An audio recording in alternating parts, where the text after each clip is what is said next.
Okay, this video is how to give a presentation. I actually have made a separate video. Let's call this one How to Give a Presentation Part 2.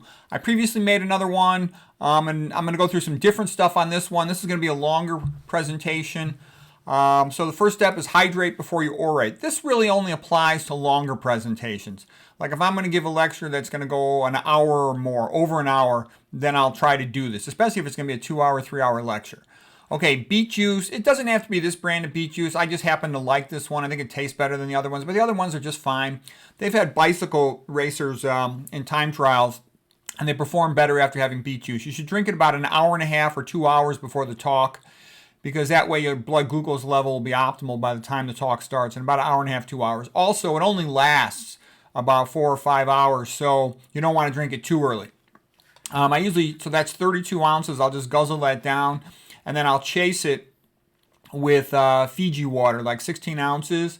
I like Fiji because it's got a little silica in it, which is thought to chelate aluminum. I never drink bottled water except when I'm doing this. I only do this before big talks or if I'm going to have a personal rep maximum when I'm weightlifting, like with high repetition squats. So I do think your brain works a little faster when your blood glucose is optimized and when you're well hydrated. Then what about eating other food? If you're going to eat other food, I would do that at least 4 or 5 hours or more earlier, because you don't want to eat a significant amount of food, within 3 hours of your talk, because you end up feeling sleepy. I've noticed that I'm best if I eat a big dinner the night before, and then depending on the time of day for the talk, I'll only just have the beet juice in the water. That's usually best. I've gotten sleepy if I try to eat more than that. I've given thousands of talks on all kinds of contexts, so I'm very used to doing this. Okay, first point here is comedians are really like the best public speakers, so it's good to study them. Eddie Murphy has some of the funniest comedy routines ever. They walk around a lot. They make eye contact with the audience. They're constantly changing how loud their voice is, the speed of their voice, the tone of their voice. Sam Kinnison's perhaps the funniest comedian of all time, and he's great at that. Him and Eddie Murphy are both two of the best of all time. He'll have his voice loudness go up and down. Again, the speed go up and down. I think the best routine to see from Sam, I love this delirious stuff with Eddie Murphy. The best routine of Sam Kinison is, well, he's got lots of great stuff, but Jesus Wasn't Married, that's a great one. I'll actually put the link below to some of these comedy routines. So I'm saying if you want to become great at public speaking, you should know comedy. They're fun to watch, okay? Another thing is you should look for Copernican inversions. I only speak about stuff if I think there's something interesting or fun to go with that topic. And then I'll try to look and see, is there something, I don't want to just tell people stuff they already know. I don't want to talk about stuff that is boring to me. So if there's some way for example, I found it fun to talk about these medical topics because all the book chapters are wrong in the medical textbook. So it's fun to correct those medical textbooks. So this is Copernicus' Conversation with God by Jan Matejko, the Polish artist, and he's a Polish astronomer. He was a priest, Catholic priest. So anyways, Catholic religious man. Anyways, having a Copernican inversion to surprise your audience makes the talk more entertaining. If you get serious about wanting to get really good at public speaking, you should study the ancient Greeks, because they had lots of public speakers who were quite famous, and they would write down all their good sayings and all the techniques. Those are called rhetoric. Aristotle summarized all the rhetoric. Here's a great quote by Thucydides, who wrote the history of the Peloponnesian War. He said, "My history has been composed to be an everlasting possession, not the showpiece of an hour. This book is written not for the applause of the moment, but as a gift to mankind for all time." So Thucydides from, after the Peloponnesian War. So anyways, what I'm trying to say is try to make your talk as great as you can. Sometimes you have to give a talk just because the teacher wants it, and that's a pain in the butt, but you just got to do it. But when you have a choice, put a lot of thought into talking about something you care about and try to make it as good as you can. You'll learn from it, and it'll be more fun. The audience will get more out of it. Okay, here's Demosthenes. He was a Greek orator. He had been ripped off his family, and he had lost his inheritance, so he had to be his own lawyer, and he wasn't naturally a good speaker, so he went by the beach and he would put pebbles in his mouth to challenge himself to speak, and to speak and to make his voice louder. He's constantly trying to get in the habit of talking over the waves. Okay, so and he became a great, best public speaker in Greece. Okay, here's Brian Tracy. Brian Tracy's really good to kind of psych you up. Here's his best book, Maximum Achievement. He also wrote Speak to Win, which is quite good. You don't have to buy his books or anything, but if you want, you can. They're nice to listen to, his audio CDs in the car. He's got tons of videos on the internet. he gets you psyched up and kind of gives you more confidence in yourself, especially when you're kind of starting out and you're young. I've heard all this stuff, and I love the guy, but I'm kind of like past that. I've heard it so many times. Here's Cicero, the greatest of the Roman orators. And he was famous for what is called the Ciceronian sentence, or a periodic sentence, where the punchline comes right at the end. To not know what happened before you were born is to forever remain a child. Okay, so Ciceronian speech can be effective, especially for conclusion lines. Here's a couple more quotes from Cicero. Cui bono, which means who benefits. A lot of times you can figure out who did something or why something happened when you figure out who benefits from it. The orator has three functions: to teach, to please, to move. Emotion is the most important thing. Rhyme is a magnet for the ear. Make a rhyme for the key part of your presentation. Repetition of key points gets the audience to believe it, whatever it is. The more you repeat it, the more they believe it. So anyway, Cicero was a great lawyer, great politician, and you can learn a lot from him. There's audiobooks of Cicero stuff, and there's good lectures on him. That Mike Aldrete was a Roman historian. He has some good lectures on Cicero. So this painting is Cicero denouncing Catiline. There's a whole bunch of famous Cicero speeches about Catiline and quotes. All right, now here is Oscar Wilde. So this is a private view at the Royal Academy as the painting with Oscar Wilde. This relates to the aesthetic movement. So here's Oscar Wilde. He was a quite tall guy, and he was very funny in his commentary about painting and literature of his time. What I like most about Oscar Wilde, of course, he's an Irish guy who made it big in England, which was a tough thing to do, and I admire that greatly. But what I also liked about him is he's great with chiasmus, and he would say things like, the only thing worse than being talked about is not being talked about. So he's a lot of funny quotes along those lines. So again, if you want to be a great speaker, you want to study the quotes of great speakers. You want to be a great writer, you study great writers. Pretty much for anything you want to do, find out somebody who's already gotten good at it and study them. See what you can learn from them. Okay, how to give a presentation. Now, I'm going to alternate word slides with pictures. We're doing the bionic reading technique for the first couple lines in this talk. And so what that means is just put in bold the first couple of letters of a word, sometimes the first syllabus, and notice how fast you can read it. This really accelerates speed reading. So public speaking and communication theory. This is actually chapter 10 from one of my books. This book was my book called Rhyme, Rhetoric, and Logic. How to think better, speak better, write better. Okay, in an academic world, you're going to have to give lectures. Okay, Cato said a good orator is a good man who is skilled in speaking. Rhetorical devices are impact boosters. Yeah, like we learned that from the ancient Greek. Aristotle had said, there's ethos, and pathos, and logos. So logos is like logic, ethos is like emotion, pathos is like emotion, logos is logic, ethos is ethics. You want to come from the high ground. All right. Anyways, rhetorical devices are impact boosters. They just make your speech effective when you know how to package the words into a memorable system. They're like a template for good quotes and speeches. You learn those and you'll be a lot better at oratory. And also, don't be fooled by hypocrites. Socrates and Plato would criticize the sophists like Protagoras and Gorgias. But that's because they were doing the same stuff themselves, okay? They were just projecting. And Socrates and Plato wanted themselves to be the philosopher kings. Yeah, big surprise. That would enhance their own personal power. So I like Socrates and Plato, but just realize they play the same games as a lot of their opponents do. Whenever you analyze a situation, always ask yourself the Ciceronian question like we just talked about. Cui bono? Who benefits? Okay, and by the way, some of this will sound like writing because it comes from a book chapter in Rhyme, Rhetoric, and Logic. And let's see, I learned a ton of stuff from studying the Greeks in some detail. All right, and then we talked about Cicero. Here's another quote by Cicero. Socrates was the one who called philosophy down from the heavens and made it useful to the common man. The Romans, like the Greeks, loved good orators. And one of the most famous schools of oratory was Quintilian. And Quintilian said, the highest aim is to speak well. An orator is far more active and far superior to a philosopher. A great orator must be an expert in the whole art of public speaking, as well as in the knowledge of all subjects and in all wisdom.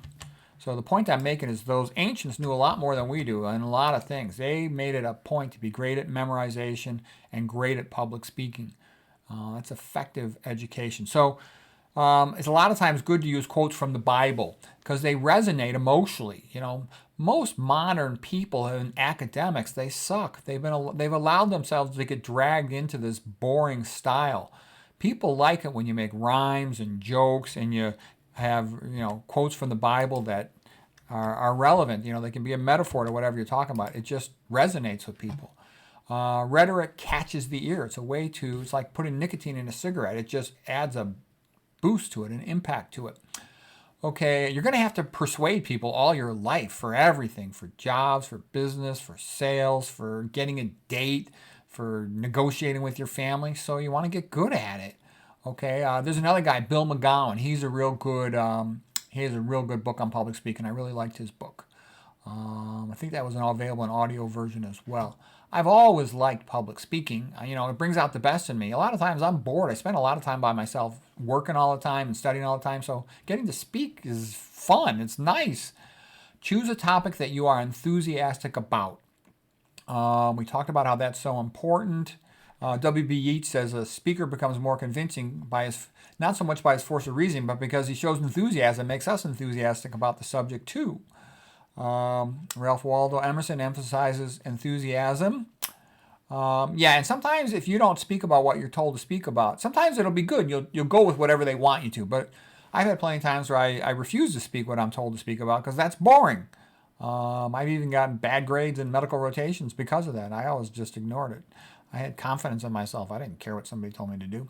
Study the topic a lot. You want to over-prepare. That way you'll be able to handle questions, and you should be able to talk 3 hours on a speech when you're only going to give a 1 hour speech.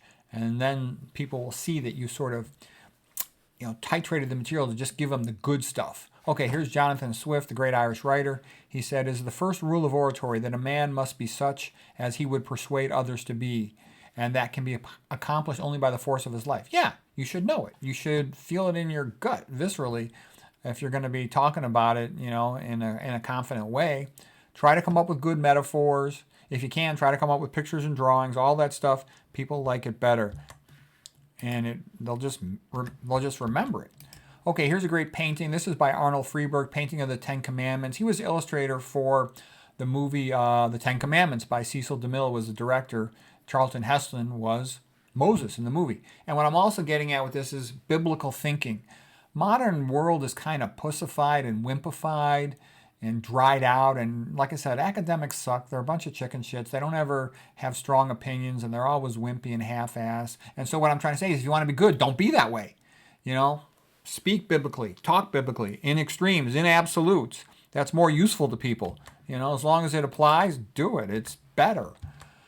Okay, more on how to give a presentation. This guy wrote a pretty good book about, what students are like at Ivy League schools his name is William Dershowitz, Excellent Sheep. He said, great teachers make reference to their personal lives, how something affected them, the significance of it. Yes, that's true. When you think about a good mentor, they'll tell you, when I was young, this is what I did when I screwed up. Then I learned how to do it this way and got better results. So that's a sign of a good teacher when they talk about their personal life. Try to come up with good stories and jokes. If you put it in the context of a story that's more memorable when possible. Winston Churchill's quote, a good speech should be like a woman's skirt, long enough to cover the subject, short enough to create interest. Voltaire, the secret of being a bore is to tell everything. Yeah, so sometimes what I'll do is, because I don't want to bore the audience, I'll make a long word slide and let them read it if they want, but I will only hit on a couple high points from the word slide. A really devoted student might want to go back over this later. Somebody whose public speaking is new to them. Okay, for somebody with a lot of experience, they just want to get a couple high points. They don't care about the details. You want to be, I always think of the audience like an intelligent friend. So I speak to them at that level. And, you enjoy seeing your friends. I don't know about you guys. I don't see my friends anywhere near as often as I wish I would. So, you should be warm and friendly. Okay? It can be helpful to draw on slides. If you have a technique that you can draw on the slides, that's nice. PowerPoint lets you do that. Ask the audience questions. And a lot of times the reason you ask the audience a question is just to get their attention, like a rhetorical question, sort of to wake them up. It's a way to say that this is an important point. I used to give all my talks in person, and I like that. The computer allows you to communicate with more people, and it allows a lot of things, but it's good to do both. I mean, an ideal word is when you're talking with a person one-on-one. Okay, here's John Ruskin, and the reason I show him is he was a great orator. His speech in 1853 was also about the Pre-Raphaelite Brotherhood of Artists. It's magnificent. It's the best speech ever on art criticism. So he's another crazy genius, and in some ways he's sad and pathetic, but in other ways, man, he was brilliant and I loved him. And even though he was a rich guy, he devoted his life to helping people and helping literature and art. And he was a professor at Oxford. He's one of the professors for Oscar Wilde, and he was part of the whole Victorian Renaissance movement. So, like I said, even though sometimes the Brits annoy me, I got to give them credit. In the 1800s, they were magnificent for a lot of stuff. There was the Oxford movement, the Tractarian movement. There was Augustus Welby Pugin with the cathedral art, architecture. Anyways, that was an amazing time for art. And you'll notice most of these paintings, and I've done like close to 700 videos now. I have a painting in most of them, or if not multiple paintings. Most of the stuff comes from the 1800s, and the rest comes, most of it, from the Renaissance. A little bit's more recent. Okay, make a mind map. If you're trying to figure out how to write a presentation, that's a good way to start because it doesn't lock you into order. Like an outline, you have to go in a sequential order, and you can be hesitant to do that. You make a mind map, you can real quick say, what's the central point? What are the relevant other points? And I used to all do this when I was starting out. Now I've given so many of these things, I just do it automatically, fast. Okay, when you make a slide, the best slide, you start with a blank. There's text slides, fine, title, text, but with pictures, it's nice to have a blank slide and then just add limited text. Try not to put too much text on a slide. It's just a pain in the butt for me to go from slide to slide. That's why I tend to put a little too much text on. Also, people like the key point. They don't care about all these statistics. Beware of heavy statistics. In my experience, usually when somebody goes heavy on statistics, it means they either don't know what they're talking about, or there's no real point. So here's George Boxer's quote. Just as the ability to devise a simple but evocative model is a signature of a great scientist, so over-elaboration and over-parameterization is often the mark of mediocrity. Totally true. The great papers, it's obvious the brilliance of the point. All the BS papers, which is most of them, there's all these statistics. Okay. Slides should have reading gravity. What that means is you start in this corner, just like a book, and then you read down to this corner. So if you have 3 images, start one up here, the next one here, the next one here. That's how you progress with reading gravity, it's called. Okay, good metaphors. So this guy was Stańczyk. Okay, he's a Polish guy. He was like the Polish court jester, office, advisor to the ruler. And I found this funny because my family often calls me this. He was a little bit short. He was kind of brooding, funny, a little bit sarcastic, and a party pooper, they would call him. So basically, when a family member wants to insult me, especially my wife, she goes, "Oh, stop being a Stańczyk," which means stop being an annoying, pain in the ass, paranoid, whiner, complainer, party pooper. So what's great about it is with one word, you can insult somebody 5 times. Okay, so what I'm saying is a metaphor carries the most meaning in the smallest amount of space. God Orson Card said that, and that's a good way to summarize it. Okay.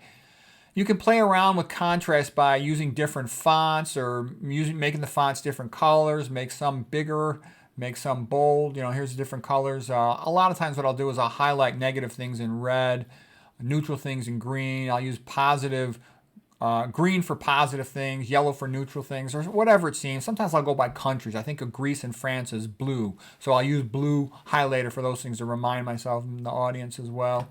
When you're labeling things, proximity shows relatedness. Go easy on the word slides compared to picture slides, otherwise, because word slides can be a little boring. I talk right here a little bit in the book about the difference between when a radiologist gives a talk or internal medicine gives a talk. Internal medicine talks tend to be so boring, it's painful. Way too many word slides. They're not used to showing images. They think of images as goofing off, but the images actually should be the highlight of the talk. Their word slides are so boring, and the tables of data are so boring.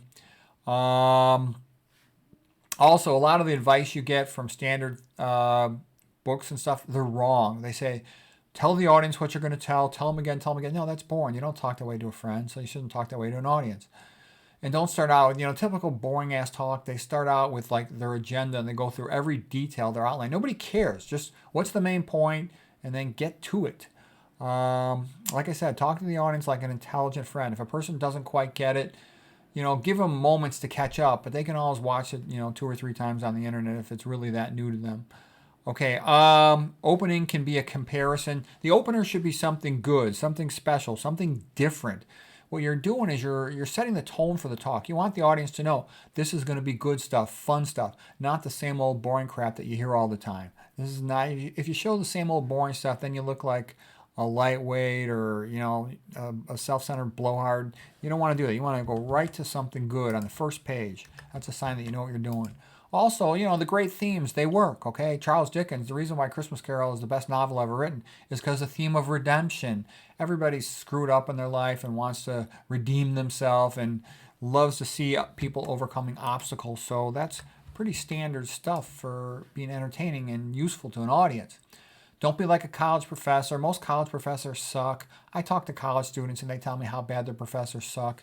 And the colleges know students will pay tuition even if the professors aren't good. So a good professor is one that actually likes the students and cares about the students and tries to really help them and enjoys teaching. And there are a lot of good ones too. So if you are one, be a good one. But the point I'm trying to say is that's not necessarily the way you want to talk. Because the big universities, they're just doing it, as a hassle rather than really wanting to teach. At a junior college or a smaller college, typically the professor wants the students there and tries harder. Okay, another thing you'll hear, like if you hear in the medical system, they're always going to tell you data is the most important thing. We need to see the data from the study. I can tell you anecdotal information is 10 times more useful in the real world. Because you talk to a friend about how do you handle such a medical problem, they tell you the truth, okay? The data is often just BS and trying to get you to buy the newest drug or device. Okay, let's see, what else? Never leave a looping video or anything like a strobe light. That's annoying, okay? So don't do that to your audience. Tailor your talk to what you think the audience is best for them. Other great writers and speakers like, Thomas Jefferson, he would read in a whole bunch of different language. He would go over his topic backwards and forwards, and that's how you get real good at it, okay? And Ben Franklin also taught himself to write much better, and John Adams was pretty good as well.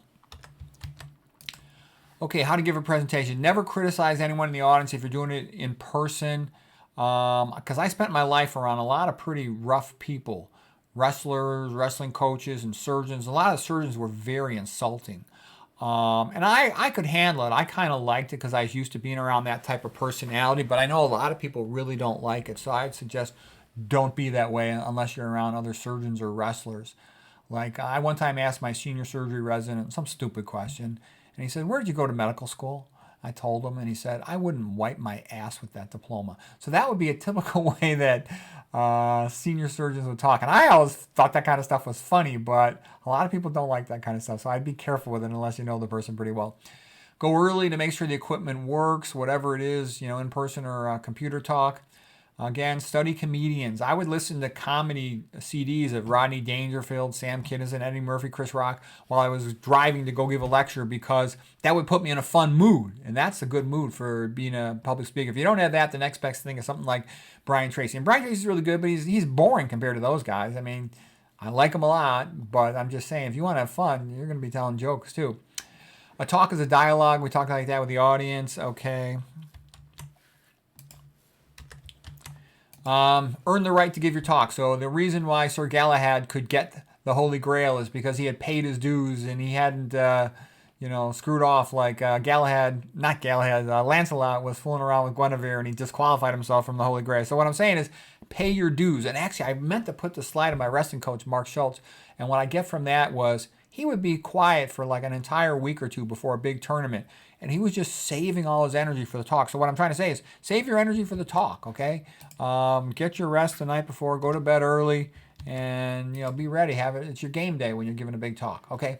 We talk about asking questions. Let the audience talk. If you're in person, encourage audience participation.